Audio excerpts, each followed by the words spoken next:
Was اور نصیحتیں، لفظ لفظ حکمتیں، ابر علم و آگہی سے برستی بارشیں، شرع کے امور سے، دین کے شعور سے، قلب و ذہن جگمگاتے ہیں سچ کے نور سے۔ خطبہ جمعۃ المبارک،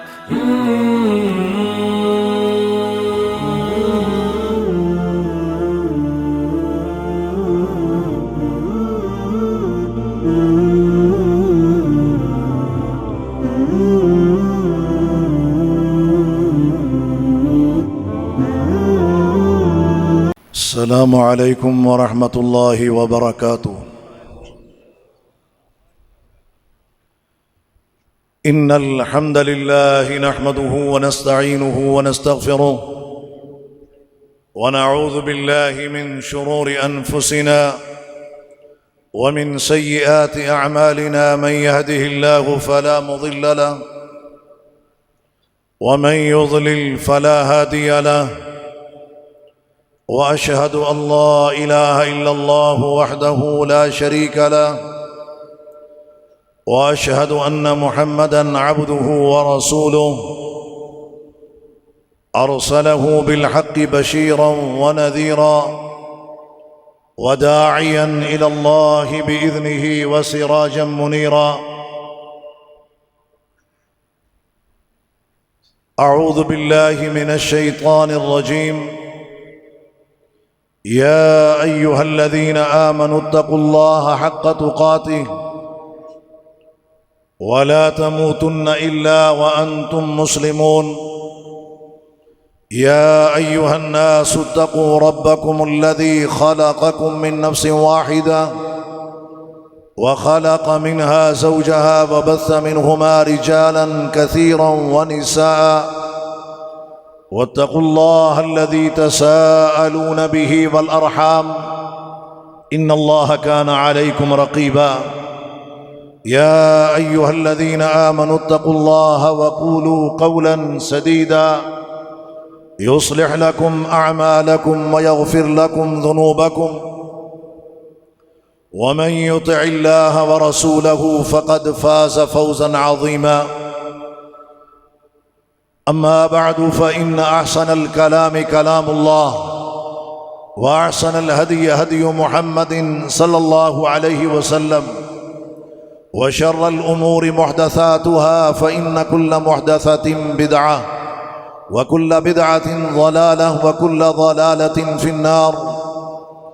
أعوذ بالله السميع العليم من الشيطان الرجيم، بسم الله الرحمن الرحيم۔ يا أيها الذين آمنوا كتب عليكم الصيام كما كتب على الذين من قبلكم لعلكم تتقون۔ والحمد لله القائل: وإذا سألك عبادي عني فإني قريب أجيب دعوة الداع إذا دعان فليستجيبوا لي وليؤمنوا بي لعلهم يرشدون۔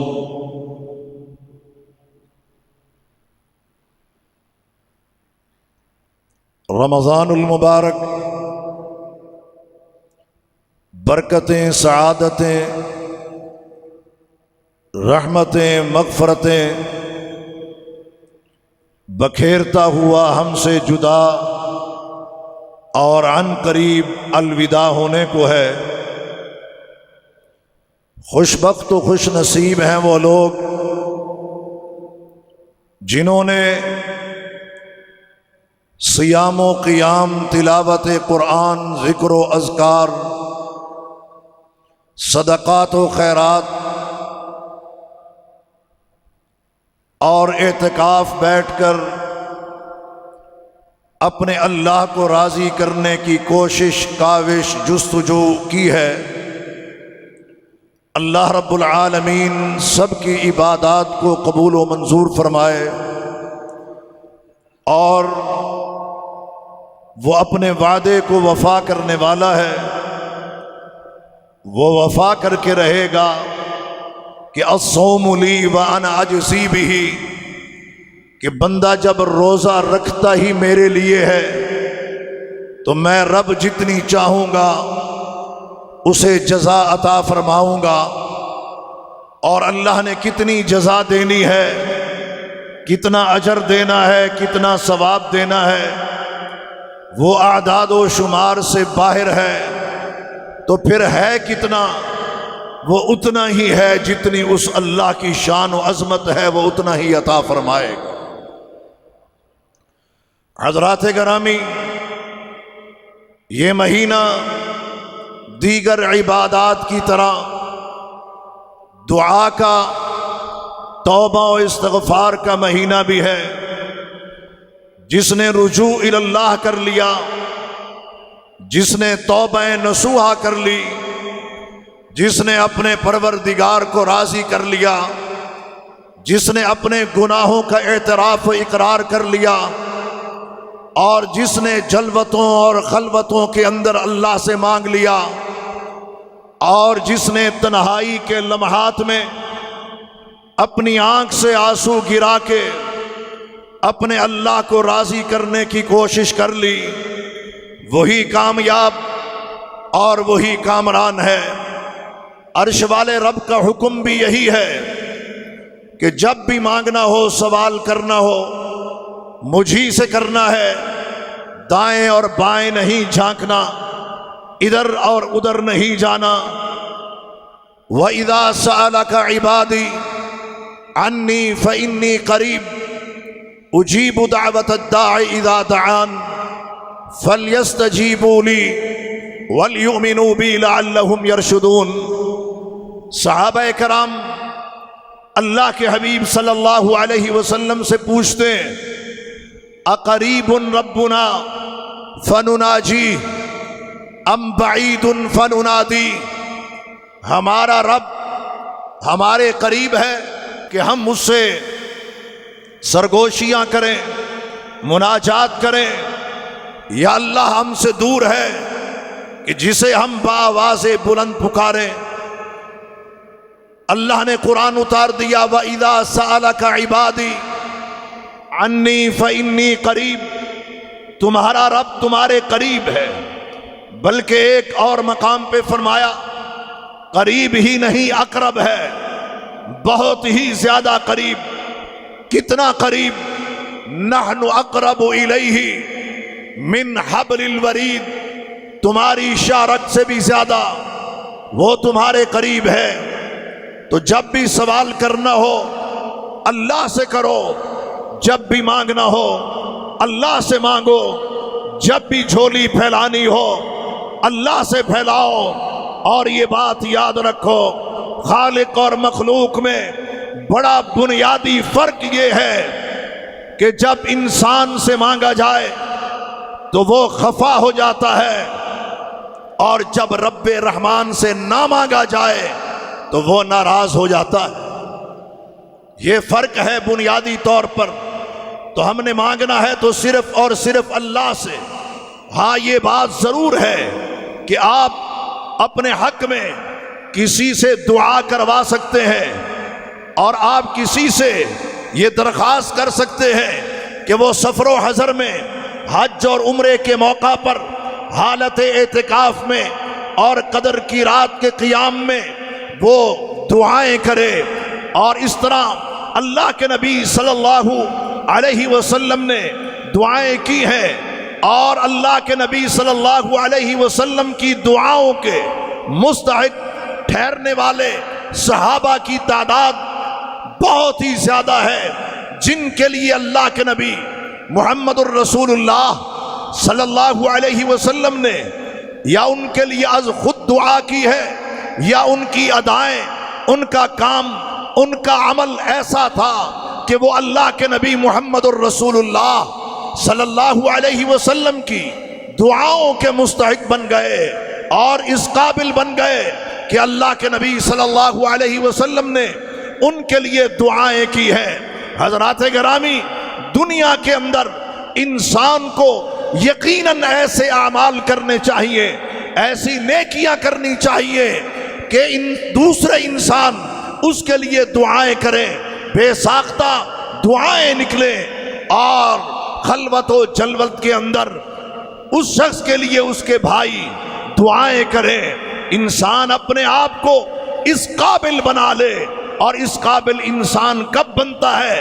جب اللہ کے ساتھ ربط و رابطہ مستحکم ہوتا ہے، مضبوط ہوتا ہے، جب اللہ کے ساتھ تعلق انتہائی پختہ ہوتا ہے، تو رب العالمین پھر زمین کے اوپر اس بندے کا قبول رکھ دیتا ہے، لوگوں کے اندر احترام آ جاتا ہے، پھر لوگ اس کی عزت بھی کرتے ہیں، احترام بھی کرتے ہیں، دعائیں بھی کرتے ہیں۔ اللہ اکبر و کبیرہ۔ تو ہم نے اپنے آپ کو اس قابل بنانا ہے، عمل کے ذریعے، کردار کے ذریعے، اللہ کے سے فریاد کے ذریعے، تاکہ لوگ ہمارے حق میں دعائیں کریں۔ دنیا کے اندر ایسے لوگ بھی موجود ہیں کہ جب ان کا نام کسی کی زبان پہ آئے تو لوگ گالیاں دینا شروع کر دیتے ہیں، یا لوگ اس کے خلاف باتیں کرنا شروع کر دیتے ہیں۔ کیوں کر دیتے ہیں؟ کہ عمل کوئی نہیں، کردار کوئی نہیں، وقار کوئی نہیں۔ جب انسان نوسر باز ہو، دغا باز ہو، دھوکے باز ہو، چور اور فراڈیا ہو، ڈاکو اور لٹیرا ہو، شرابی اور زانی ہو، نہ اللہ کے ہاں اس کی کوئی عزت ہے، نہ خلق اللہ کے اندر اس کا کوئی احترام ہے۔ میرے محترم بھائیوں اور دوستو، ہماری ادائیں، ہمارے انداز، ہمارے اعمال اس طرح کے ہونے چاہیے کہ اس سے پروردگار خوش ہو۔ جب اللہ خوش ہو جاتا ہے اپنے بندے سے تو اس کی مخلوق خود بخود خوش ہو جاتی ہے۔ آخر وہ صحابہ انسان ہی تھے جو مقام بلند پا گئے اپنے ایمان کی وجہ سے، اپنے عمل کی وجہ سے۔ آج ہمارے ایمان بھی کھوکھلے ہیں اور ہمارے اعمال کم اور بد اعمالیہ زیادہ ہیں۔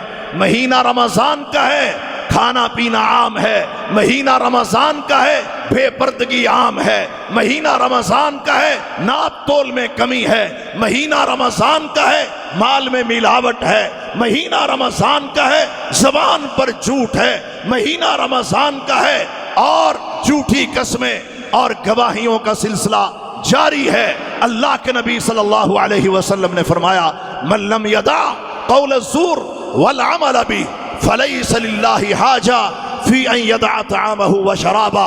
جو کوئی شخص گندے اقوال کو، برے افعال کو ترک نہیں کرتا، فلیس للہ حاجہ، اللہ کو کوئی حاجت و ضرورت نہیں ہے کہ یہ شخص بھوک اور پیاس کی شدتوں کو برداشت کرے۔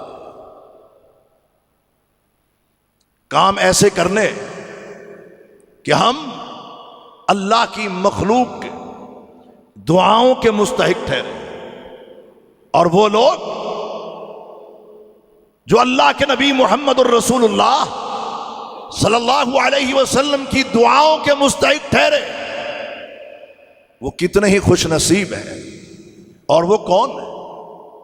سیدنا عبداللہ بن عباس رضی اللہ تعالی عنہ کہتے ہیں، ضمنی رسول اللہ صلی اللہ علیہ وسلم، اللہ کے نبی صلی اللہ علیہ وسلم نے مجھے پکڑا، ضمنی ساتھ چمٹایا اور فرمایا، اللہم علمہ الکتاب، اے اللہ تو اسے کتاب اللہ کا علم، اس کی فقاہت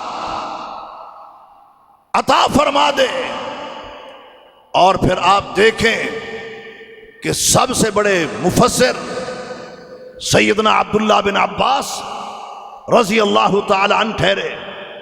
آپ صلی اللہ علیہ وسلم نے ان کی محبت جو کتاب اللہ کے ساتھ تھی وہ دیکھی، اس کا مشاہدہ کیا، اور پھر ان کے لیے مزید دعا کی کہ اللہم علمہ الکتاب، اے اللہ تو اسے کتاب اللہ کا علم، اس کا فہم عطا فرما دے۔ کیا آج ہمارا تعلق بھی کتاب اللہ کے ساتھ ہے، کلام اللہ کے ساتھ ہے، قرآن مجید کے ساتھ ہے؟ یہ واحد کتاب ہے جس نے قیامت کے دن ہماری سفارش کرنی ہے، اس کے علاوہ کوئی کتاب سفارشی بن کے نہیں آئے گی۔ تورات، انجیل، زبور، صحف ابراہیم اور صحف موسیٰ یقیناً اللہ کی طرف سے آئے ہیں، لیکن وہ سفارشی نہیں ہوں گے۔ قرآن مجید اللہ کے حبیب نے فرمایا اقرأ القرآن فإنہ یاتی یوم القیامہ شفیعا لاصحابی۔ قرآن مجید کی تلاوت کیا کرو، کل قیامت کے دن اسی کتاب نے تمہارے لیے سفارشی بن کے آنا ہے۔ پھر سیدنا معاویہ رضی اللہ تعالی عنہ جو آپ کے وزیر مہمانداری بھی تھے اور وزیر پروٹوکول بھی تھے، آنے والے وفود کا استقبال اور ان کو الوداع کرنے کی ذمہ داری سیدنا معاویہ کے پاس تھی، اور خط و کتابت کے اندر بھی خصوصی مہارت رکھتے تھے۔ عبارت و تعبیر کے اندر آپ کو اللہ نے ملکہ عطا کیا تھا۔ یہ ملکہ کیسے مل گیا کہ اللہ کے نبی صلی اللہ علیہ وسلم نے سیدنا معاویہ کے متعلق کہا اللہم علمہ الکتاب والحساب ومکن لہ فی البلاد۔ اے اللہ اسے کتاب اللہ کا علم اور اس کی فقاہت عطا فرما دے۔ اے اللہ تو اسے کتابت کا علم عطا فرما دے، اور اللہ تو اسے اپنی زمین کے اوپر اقتدار نصیب فرما دے۔ اللہ کے نبی صلی اللہ علیہ وسلم نے اس دعا کے اندر 3 باتیں ارشاد فرمائی ہیں، علمہ الکتاب والحساب ومکن لہ فی البلاد۔ جو دعائیں اللہ کے نبی صلی اللہ علیہ وسلم نے کی تھی وہ ساری کی ساری دعائیں قبول ہوئے اور قبولیت کے یہ مستحق ٹھہرے۔ حضرات گرامی، ان لوگوں پر اللہ کا انعام تھا، فضل تھا، کیونکہ یہ وفادار تھے، ایماندار تھے۔ جب انسان کا اپنا اندر صاف ہو، جب انسان کے اندر ایمان ہو، جب انسان کے اندر اخلاص ہو، جب انسان کے اندر عقل حلال ہو، تو اپنی کی ہوئی دعائیں بھی قبول ہوتی ہیں، اور جب دوسرے کرتے ہیں تو ان کی ہوئی دعائیں بھی اس انسان کے حق میں قبول ہوتی ہیں۔ اور اگر اندر خراب ہے اور ایمان متزلزل ہے، اخلاص میں کمی ہے اور عقل حلال ناپید ہے، پھر نہ اپنی دعائیں قبول ہوتی ہیں نہ کسی کی ہوئی دعائیں قبول ہوتی ہیں۔ اللہ اکبر و کبیرہ۔ اس کے بعد دوسرا مرحلہ کن لوگوں کا آتا ہے جن کے لیے اللہ کے نبی محمد الرسول اللہ صلی اللہ علیہ وسلم نے دعا کی ہے۔ حدیث میں ہے کہ حلق رسول اللہ صلی اللہ علیہ وسلم وحلق طائفۃ من اصحابی۔ اللہ کے نبی صلی اللہ علیہ وسلم نے حلق کروایا، سر منڈوایا، اسرا لگوایا، جو حج اور عمرے کے موقع پر ہوتا ہے، اور آپ کے صحابہ نے بھی یہی عمل کیا۔ اللہ کے نبی صلی اللہ علیہ وسلم نے فرمایا رحم اللہ المحلقین مرہ او مرتین، 1 یا 2 مرتبہ اللہ کے نبی صلی اللہ علیہ وسلم نے محلقین کے لیے دعا کی ہے، اور پھر فرمایا والمقصرین، اور جو بال کٹوانے والے ہیں ان کے لیے بعد میں دعا کی ہے۔ جو محلقین ہیں ان کے لیے پہلے بھی کی ہے اور 2 مرتبہ بھی کی ہے۔ حضرات گرامی، آج ذرا ہم بحیثیت مسلمان اپنا جائزہ لیں اور مروہ کے اوپر جو مناظر ہم دیکھتے ہیں وہ مناظر ان کو سامنے رکھیں کہ جو لوگ نہ حلق کرواتے ہیں، نہ قصر کرواتے ہیں، نہ استرا لگواتے ہیں، نہ کینچی پورے سر پر استعمال کرتے ہیں، بلکہ ان کی صورتحال کیا ہے کہ 1 پورے کے برابر چاروں طرف سے تھوڑے تھوڑے بال وہ کاٹ لیتے ہیں اور پھر جو اوپر چٹیا سی بنتی ہے وہاں سے بھی تھوڑے سے بال لے لیتے ہیں۔ یہ تو معاملہ عورتوں کا ہے کہ وہ اپنے بالوں کے آخری حصے میں پور کے برابر بال کاٹ لیں عمرے کی ادائیگی کے بعد، صفا مروہ کی سعی کے بعد، لیکن یہ کام مردوں نے پکڑا ہوا ہے۔ جب ہماری صورتحال یہ ہوگی تو کیا ہم اللہ کے نبی صلی اللہ علیہ وسلم کی دعاؤں کے مستحق ٹھہریں گے؟ اللہ کے نبی صلی اللہ علیہ وسلم نے تو محلقین کے لیے بھی کی ہے، مقصرین کے لیے بھی کی ہے، جو پورے سر کو منڈوانے والے اور اس کی کٹنگ کروانے والے ہیں۔ لیکن یہ جو صورتحال اس وقت ہے، یقیناً ایسے لوگ اللہ کے نبی محمد الرسول اللہ صلی اللہ علیہ وسلم کی دعاؤں کے مستحق نہیں ہوتے۔ دعاؤں کے مستحق وہی ہیں جو سنت کے مطابق عمل کرتے ہیں، ان کے لیے اللہ کے نبی صلی اللہ علیہ وسلم کی دعائیں ہیں اور وہ قیامت تک۔ اسی طرح ہم آگے چلتے ہیں تو اللہ کے نبی صلی اللہ علیہ وسلم کی دعائیں کن لوگوں کے لیے؟ سیدہ عائشہ صدیقہ طاہرہ مطہرہ عفیفہ کائنات بنت صدیق رضی اللہ تعالی عنہ قالت، وہ کہتی ہیں کہ اللہ کے نبی صلی اللہ علیہ وسلم کان النبی صلی اللہ علیہ وسلم یسمع القراءہ، ایک آدمی کی تلاوت سن رہے تھے، یسمع قراءۃ رجل فی المسجد، مسجد کے اندر وہ آدمی بیٹھا قرآن مجید پڑھ۔ قرآن مجید پڑھنے والے کے لیے اللہ کے نبی صلی اللہ علیہ وسلم نے دعا فرمائی۔ مسجد میں بیٹھا ہے، چونکہ آپ صلی اللہ علیہ وسلم کا حجرہ تو بالکل پاس، وہ قرآن مجید کی تلاوت کر رہا ہے، آپ صلی اللہ علیہ وسلم سن رہے ہیں۔ وہ پڑھتا پڑھتا آگے بڑھتا گیا۔ سیدہ عائشہ صدیقہ رضی اللہ تعالی عنہا ارشاد فرماتی ہیں، اللہ کے نبی صلی اللہ علیہ وسلم بول پڑے، رحمہ اللہ، اللہ کی اس بندے پر رحمتیں ہوں، اللہ کی اس بندے پر رحمتیں ہوں۔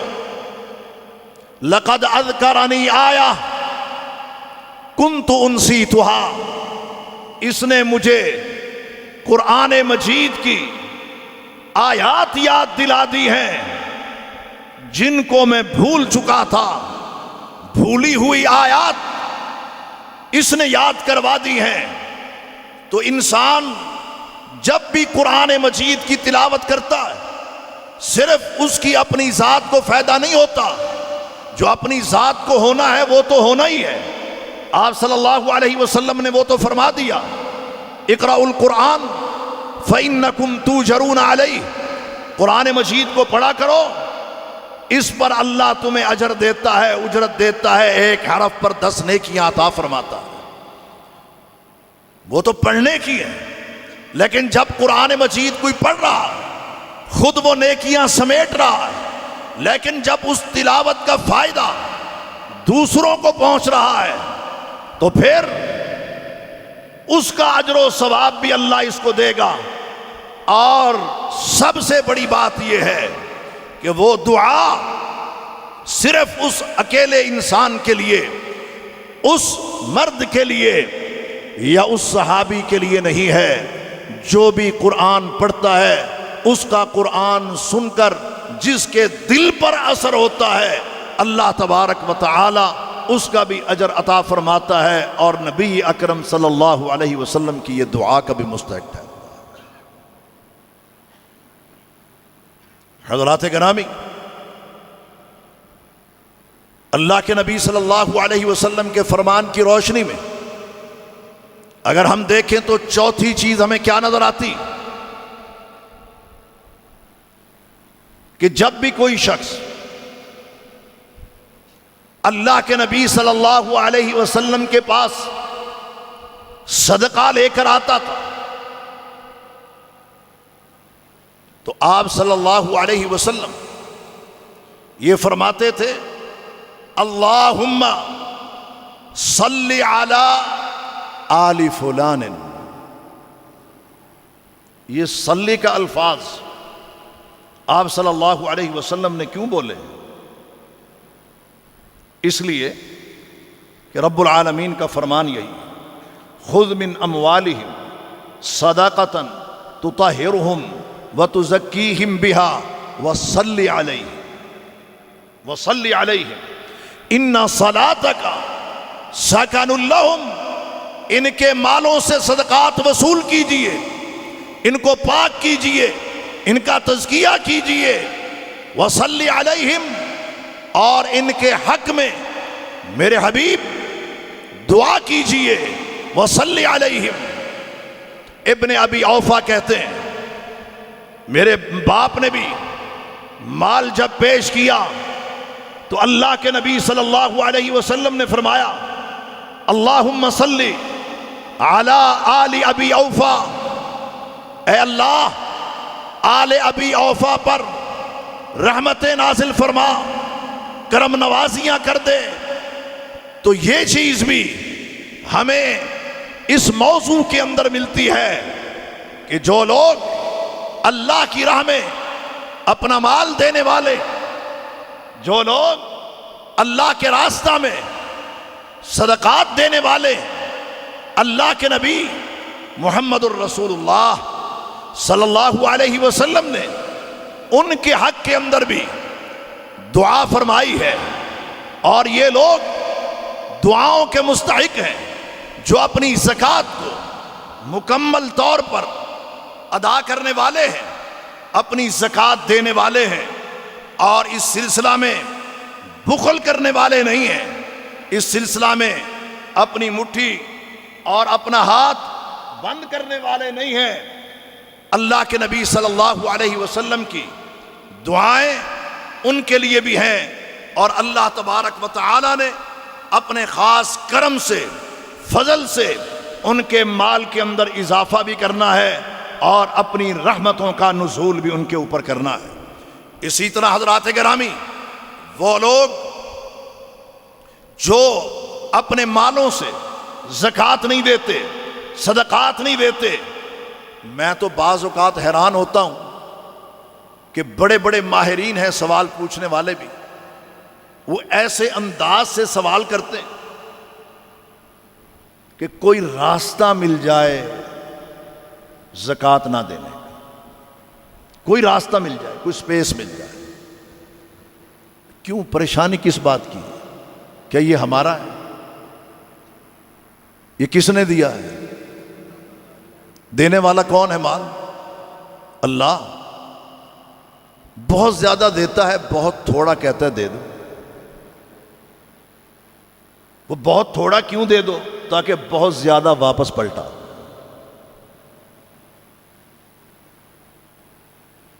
لیکن ہم ڈگمگا جاتے ہیں، ایمان متزلزل ہو جاتا ہے، قدم لڑکھڑا جاتے ہیں، دیتے ہوئے ہاتھ کب کپا جاتے ہیں.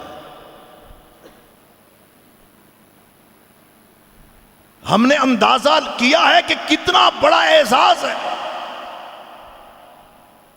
اور یہی طریقہ اپنانا چاہیے. جب بھی کوئی شخص اللہ کی راہ کے اندر دے، لینے والے کے لیے ضروری ہے کہ وہ اللہ کے نبی صلی اللہ علیہ وسلم کی سیرت پر عمل کرتے ہوئے دینے والے کو یہ دعا دے، اور دعا کے اندر یہ الفاظ استعمال کر سکتا ہے اللہم صلی علی آل فلان. اس سے اگلا نقطہ، جو لوگ اللہ کے نبی صلی اللہ علیہ وسلم کی دعاؤں کے مستحق ٹھہرے، اور ہم بھی کیسے مستحق ہو سکتے ہیں، وہ ہے شادی کرنا، نکاح کرنا، بیاہ کرنا، جس سے آنکھ میں حیا پیدا ہوتا ہے اور شرمگاہ کی حفاظت رہتی، انسان کا تزکیہ ہوتا ہے، معاشرے کی تطہیر اور پاکیزگی ہوتی ہے.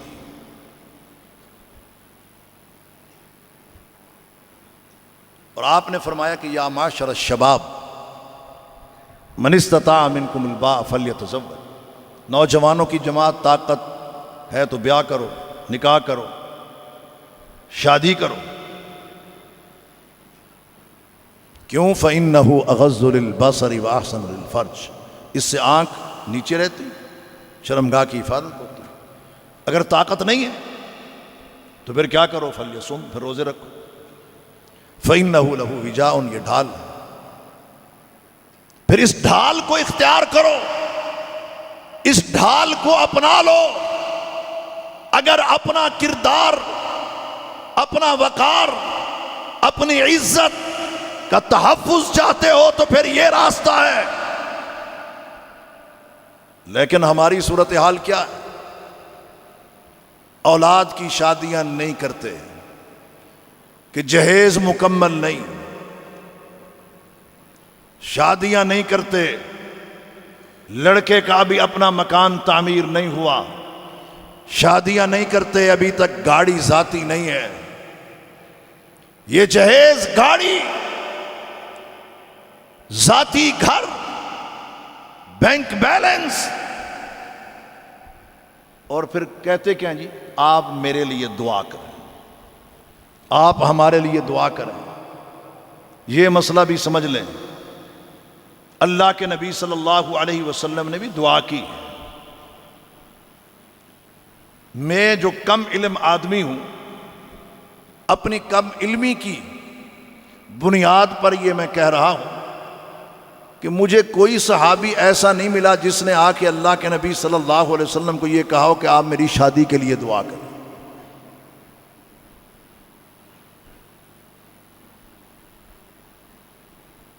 دعا بعد میں ہے، پہلے نہیں ہے.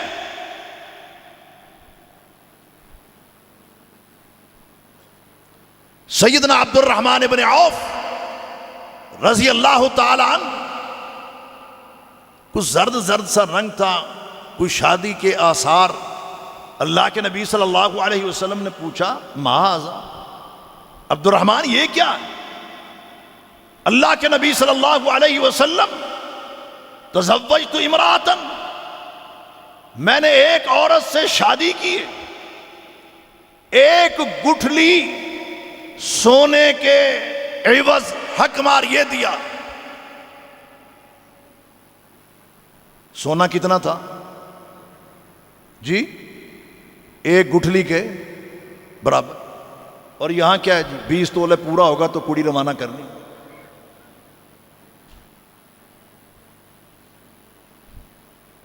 اللہ کے نبی صلی اللہ علیہ وسلم نے، یہاں تو ایک اور بھی عذاب ہے کہ پھپھی رس گئی ہے، تایا نہیں آ رہا، خالہ ناراض ہے،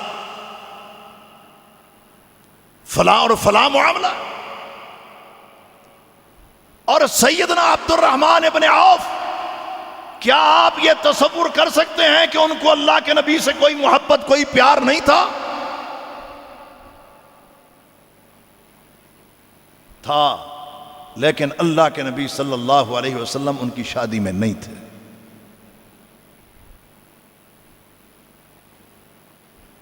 سیدنا جابر رضی اللہ تعالیٰ عنہ نے شادی کی، اللہ کے نبی صلی اللہ علیہ وسلم نہیں تھے. آپ کیا کہیں گے؟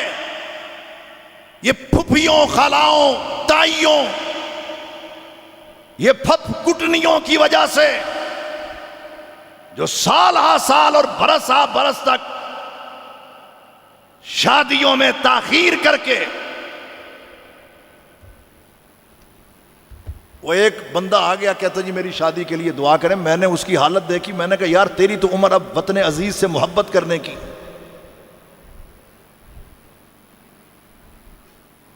عجیب صورت یار. ایک صاحب نے مجھے کہا ہمشیرہ محترمہ کا رشتہ کہیں کروانا ہے. میں نے کہا بھائی میرا یہ فیلڈ تو نہیں. کہنے لگے نہیں آپ ذرا کوشش کریں. میں پوچھ بیٹھا عمر کتنی ہے؟ کہنے لگے 42 سال. 42 برس عمر ہے، متعلقہ ہے، بیوہ ہے؟ نہیں، نہ متعلقہ ہے نہ بیوہ ہے، پھر کیا ہے؟ کنواری ہے. شادی کیوں نہیں کی؟ سٹیٹس کو، معیار کا رشتہ نہیں ملا. معیار تو اللہ کے نبی صلی اللہ علیہ وسلم نے مقرر کر دیا، تنکح المرأة لأربع، 4 وجہوں سے شادی کی جاتی، لمالها ولحسبها ولحسنها ولدینها فاظفر بذات الدین تربت یداک، خوبصورتی ہے اور خاندان اور برادری ہے اور دین ہے۔ آپ نے فرمایا تیرے ہاتھ خاک آلود ہو، دین کو تو نے ترجیح دینی ہے، اسلام کو ترجیح دینی۔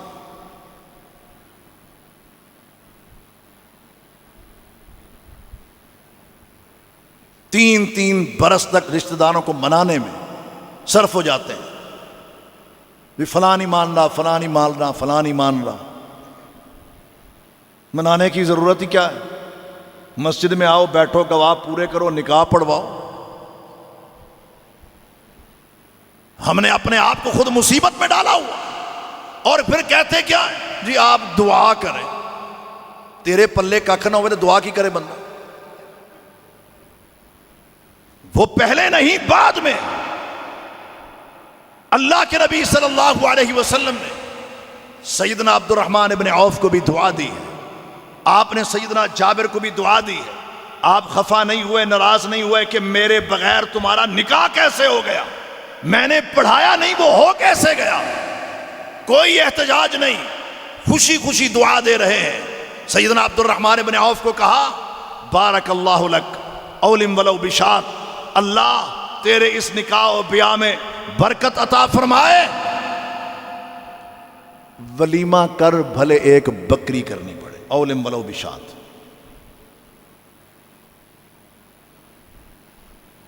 سیدنا جابر کو دعا دی،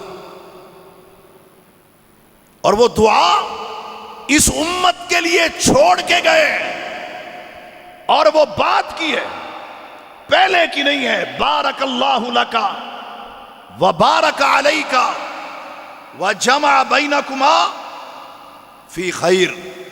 وہ اللہ کے نبی صلی اللہ علیہ وسلم نے دعا بعد میں کی،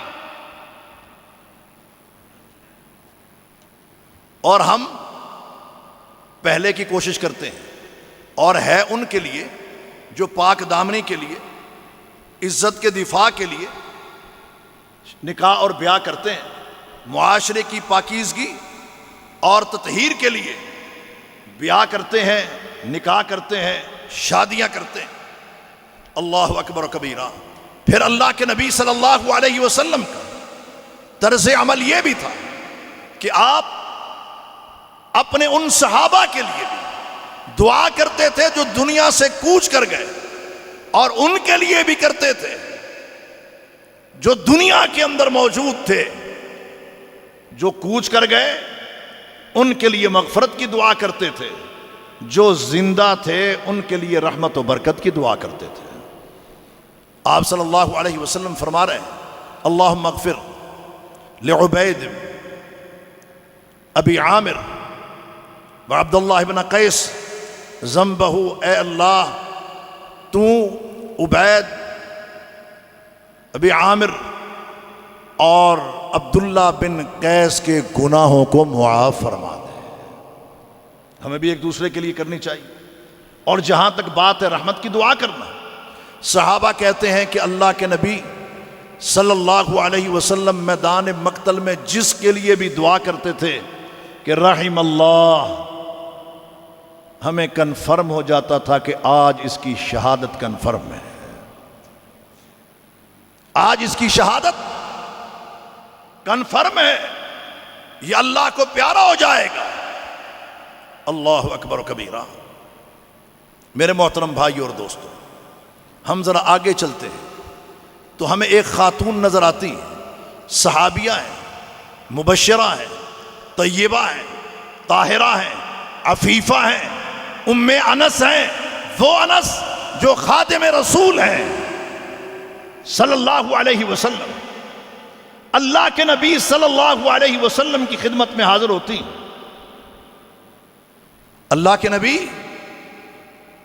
یہ چھوٹا بچہ ہے، آپ کا خادم ہے، آپ کا خدمت گزار ہے، اور یقیناً انہوں نے بڑھ چڑھ کے خدمت کی ہے۔ جہاں خدمت کی انتہا کی ہے وہاں بہت بڑا خزانہ بھی انہوں نے حاصل کیا. خدمت اللہ کے نبی صلی اللہ علیہ وسلم کی خدمت، یہ تو بہت بڑا اعزاز.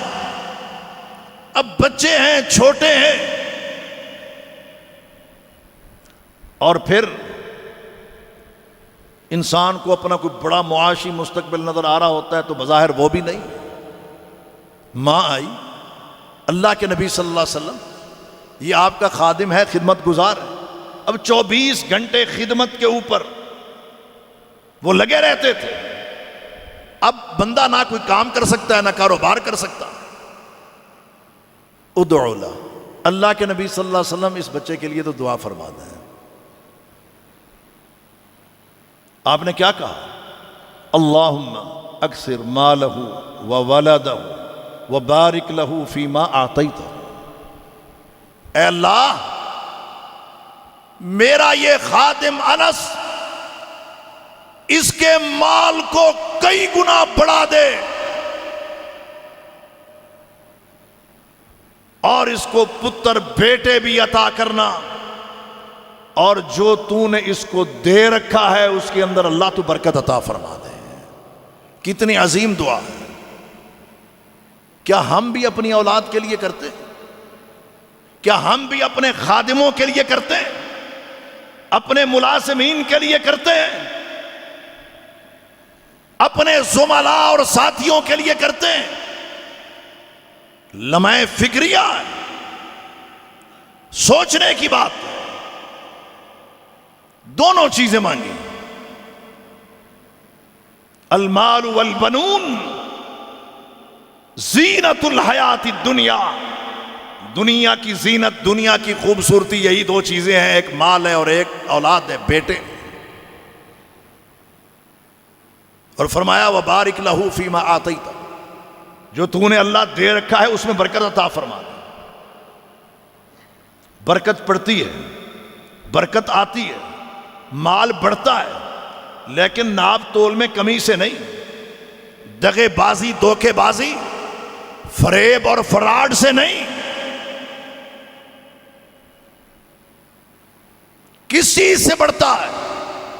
دعاؤں سے، اپیلوں سے، التجاؤں سے، حلال کمانے سے. اللہ اکبر و کبیرہ. ایسے نہیں بڑھتا. حضرات گرامی، اس حوالے سے ہمیں بھی سوچنا ہے کہ ہم اللہ کے نبی صلی اللہ علیہ وسلم کی دعا کے مستحق بننا چاہتے ہیں. کسب حلال ہم شروع کر دیں، برکتیں اللہ نبی اکرم صلی اللہ علیہ وسلم کی دعاؤں کی بدولت پیدا فرما دیں. وہ دعائیں کر گئے. اسی طرح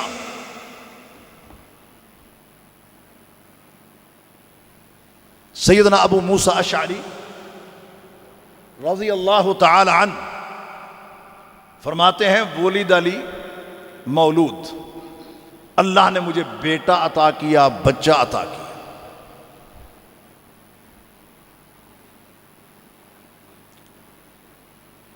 اللہ نے بیٹا عطا کر دیا. دعاہ النبی صلی اللہ علیہ وسلم بالبرکہ، اللہ کے نبی صلی اللہ علیہ وسلم نے اس کے لیے برکت کی دعا کی. ایک اور روایت میں ہے کہ اللہ نے مجھے بیٹا عطا کیا، میں اسے لے کے اللہ کے نبی صلی اللہ علیہ وسلم کی خدمت میں حاضر ہوا. آپ صلی اللہ علیہ وسلم کی گود میں رکھا. آپ نے اسے گھٹی لگائی. فسماہ ابراہیم، اس کا نام ابراہیم رکھا. ودعا لہ بالبرکہ، اور اس کے لیے برکت کی دعا فرمائی. اللہ اکبر کبیرہ. دعاؤں کے حصول کا ایک یہ بھی طریقہ، اور یہاں سے یہ بات بھی سمجھ آتی کہ اللہ اولاد عطا کرے تو کسی بھی متقی پرہیزگار بزرگ سے خیر و برکت کی دعا کروانا نام رکھوانا اور گھٹی گڑتی لگوانا یہ صحیح ہے۔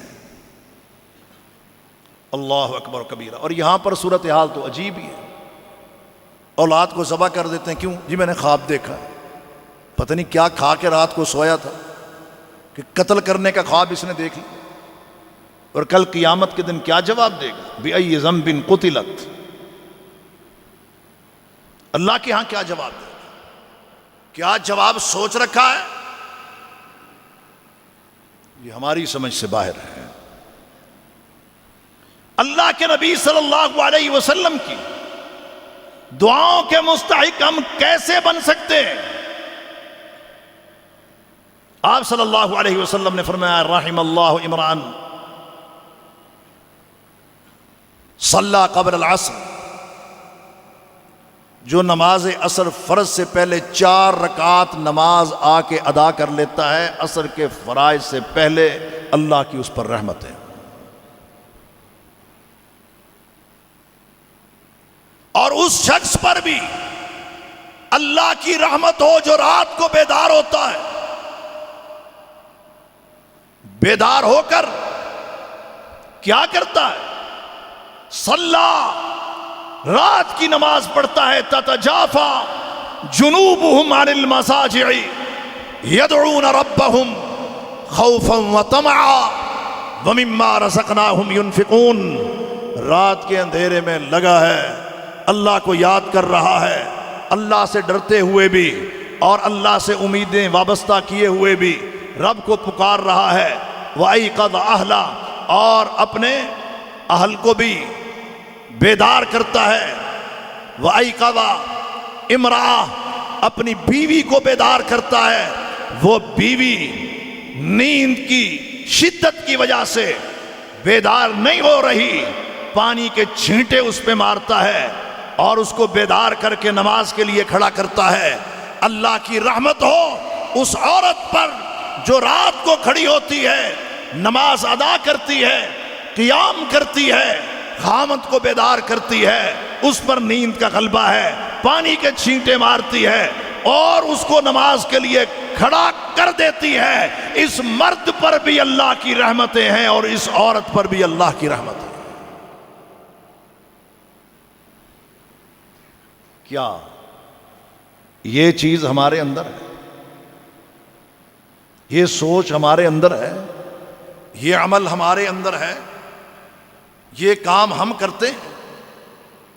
یہاں پر تو صورتحال یہ ہے کہ فرض نمازیں دن میں 5 ہیں، کوئی پڑھتا ہے 2، کوئی پڑھتا ہے 3، فرض 5، تہجد کی بات تو دور کی۔ یہاں پر صورتحال بڑی ہی عجیب ہے، بڑی ہی غریب ہے۔ نماز ہم نہ پڑھیں پھر کہیں پتہ نہیں رب دیاں رحمتاں تو اسی بہت ہی دور ہوئے پے،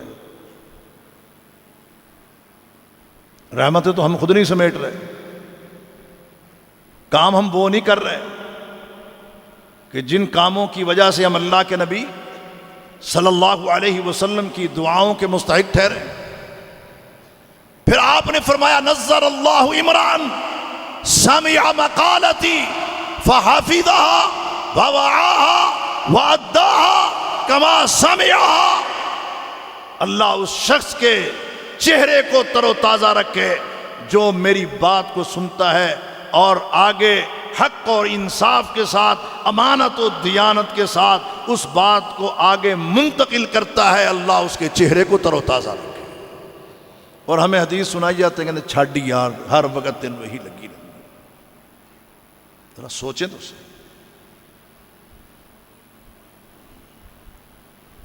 چہرے تر و تازہ یہ فیشل ویشل کرانے سے نہیں رہتے، منہ کی رگڑوائیاں کروانے سے نہیں ہوتے۔ اللہ چہروں کو تازگی دیتا ہے تو ان لوگوں کے چہروں کو تازگی دیتا ہے جو حدیث رسول اللہ کو بیان کرنے والے ہیں، جو دین اسلام کی تبلیغ کرنے والے ہیں، جو کٹھن حالات کے اندر کتاب و سنت کا پرچم اور جھنڈا لے کے کھڑے ہونے والے ہیں۔ اللہ ان کے چہروں کو تر و تازہ رکھتا ہے اور اللہ انہیں خوشحال رکھتا ہے۔ اللہ اکبر و کبیرہ۔ میرے محترم بھائیو،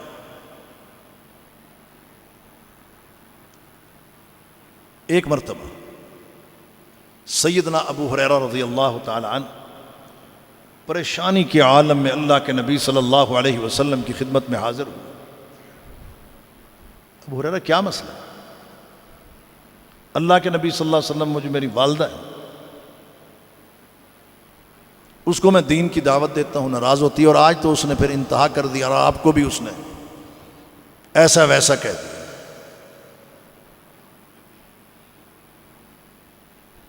آپ ذرا اس کے لیے دعا تو کر دیں۔ آپ اس کے لیے دعا تو کر دیں۔ میری ماں ہے،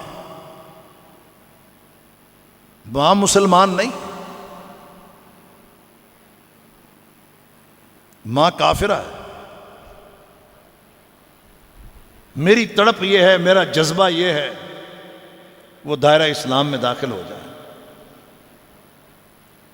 میں اس کو دین کی دعوت دیتا ہوں، مجھے برا بھلا کہتی ہے، اور آج تو اللہ کے نبی صلی اللہ علیہ وسلم اس نے انتہا کر دی۔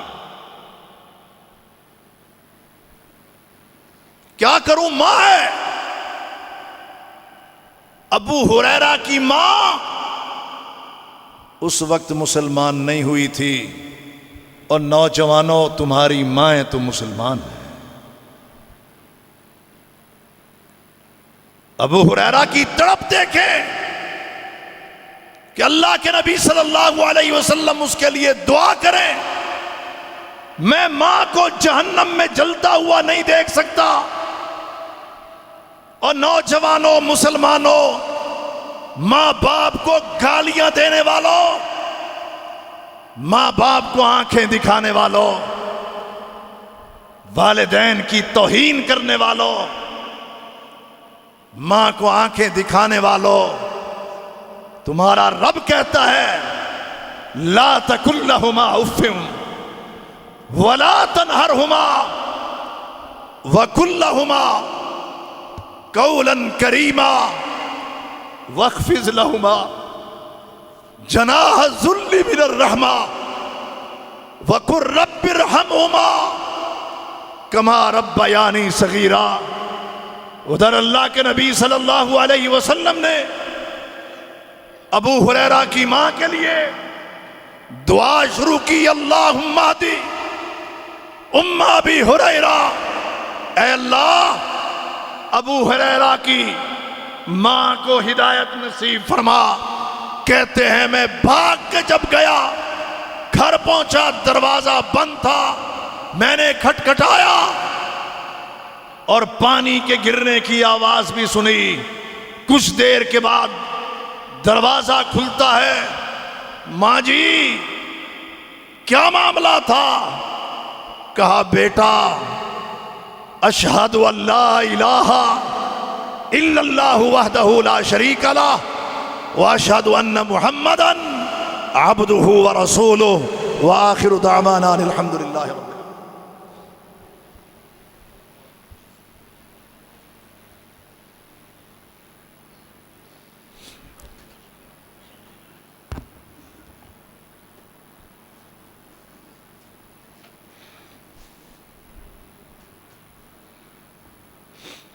إن الحمد لله نحمده ونستعينه ونستغفره ونعوذ بالله من شرور أنفسنا ومن سيئات أعمالنا، من يهده الله فلا مضل له ومن يضلل فلا هادي له، وأشهد أن لا إله إلا الله وحده لا شريك له، وأشهد أن محمدا عبده ورسوله أرسله بالحق بشيرا ونذيرا وداعيا إلى الله بإذنه وسراجا منيرا۔ قال الله عز وجل في شان حبيبه إن الله وملائكته يصلون على النبي يا أيها الذين آمنوا صلوا عليه وسلموا تسليما۔ اللهم صل على محمد وعلى آل محمد كما صليت على إبراهيم وعلى آل إبراهيم إنك حميد مجيد۔ اللهم بارك على محمد وعلى آل محمد كما باركت على إبراهيم وعلى آل إبراهيم إنك حميد مجيد۔ أما بعد،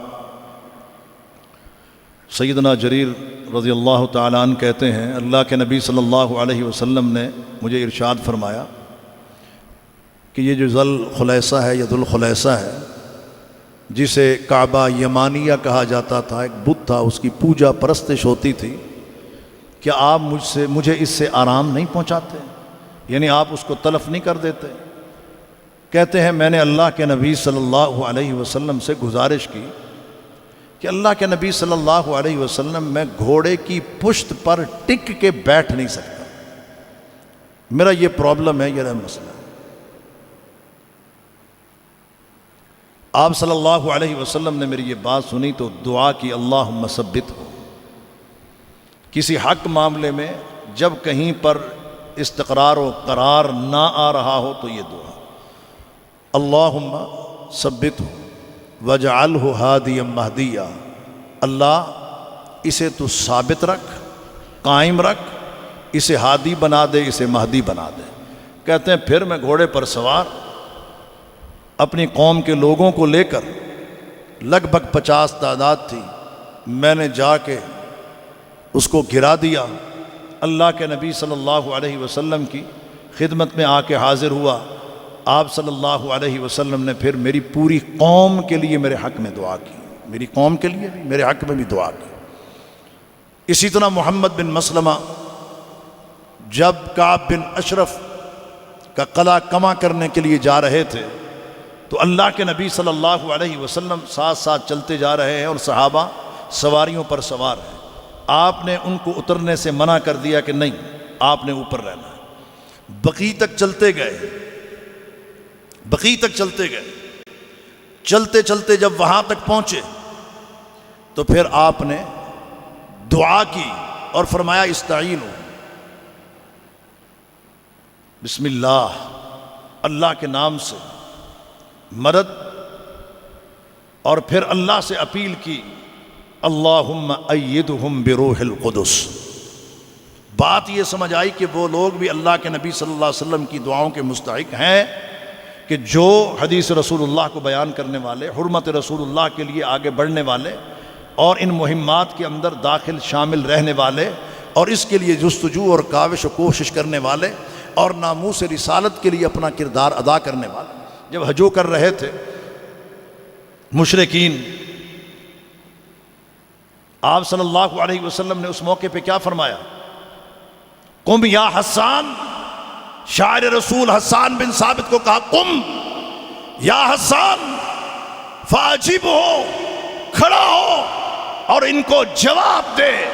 انہوں نے پھر اللہ کے نبی صلی اللہ علیہ وسلم کی جب تعریف کرنا شروع کی اور ان کو ان کا قد ان کے آئینے میں اپنی شاعری میں دکھایا، دم دبا کے بھاگ گئے۔ جہاں آپ نے یہ کہا تھا قم یا حسان فاجب ہو، وہاں اللہ سے دعا بھی کی کہ اللہم ایدہ بروح القدس، اللہ حسان بن ثابت کی تو مدد فرما جبریل امین کے ذریعے۔ ہم نے انشاءاللہ حرمت رسول کے لیے بھی کھڑے ہونا ہے، حدیث رسول اللہ کی تبلیغ کرنی ہے، حدیث رسول اللہ پہ عمل کرنا ہے، حرمت رسول کے لیے، ناموس رسالت کے لیے انشاءاللہ ہم نے کردار ادا کرنا ہے۔ پھر نبی کریم کی ساری دعائیں اور انشاءاللہ آخرت کی شفاعتیں وہ ہمارے لیے ہیں۔ آپ نے فرمایا لکل نبی دعوت مستجابہ، ہر نبی کے لیے ایک دعا ایسی ہے کہ جو قبول کی جائے گی۔ میں نے وہ رکھی ہوئی ہے، کل قیامت کے دن میں اپنی امت کے لیے وہ دعا کروں گا، اپنی امت کے لیے دعا کروں گا اور وہ دعائے شفاعت ہوگی۔ اللہ کے نبی صلی اللہ علیہ وسلم نے اپنی اس امت کی شفاعت کرنی ہے۔ اللہ تبارک و تعالی کروڑ رحمت نازل فرمائے اللہ کے حبیب صلی اللہ علیہ وسلم پر۔ ان اللہ یأمر بالعدل والإحسان وإیتاء ذی القربى وینہی عن الفحشاء والمنکر والبغی یعظکم لعلکم تذکرون۔ سبحان ربک رب العزة عما یصفون وسلام علی المرسلین والحمد